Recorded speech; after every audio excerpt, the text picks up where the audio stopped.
Just this week, I had a member get approved for a loan, and she was so excited. We were going to be saving her 12% on her rate in comparison to the other institutions she had looked at before. She could not stop talking about how that 12% was going to make such a difference for her, because that, as we know, adds up.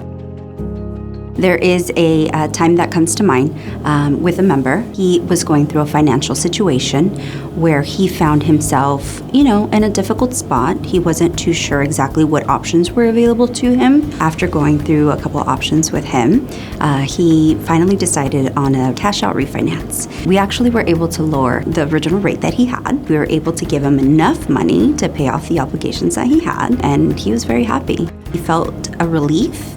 He felt stress-free because we bettered his living situation. Having a newly married couple come in and they are so excited to open their first joint account. They show their marriage certificate and they're just so excited.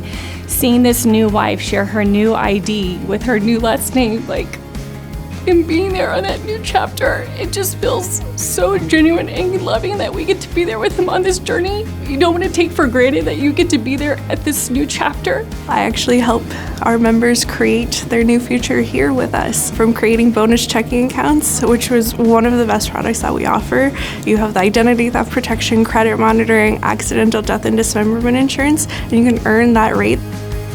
We had a member whose wife passed away, and when I was in the branches, he would come in every month and I would help him balance his checkbook because that was his wife's responsibility when she passed. He was a veteran for the military and, get a little choked up, he's since passed. And it opened my heart to care about him and help him every month. When I would balance his account, I noticed that most of his transactions were donations to charities. And there's people out there that really do care about you, and we do. I really help members create those large financial milestones, purchasing their first home, purchasing their bigger home when they decide to start a family. Maybe down the line they want to purchase an investment home or a vacation home. We help them with all that, even downsizing maybe when they're empty nesters and now want to buy a smaller home. We kind of help them along the way with all those milestones.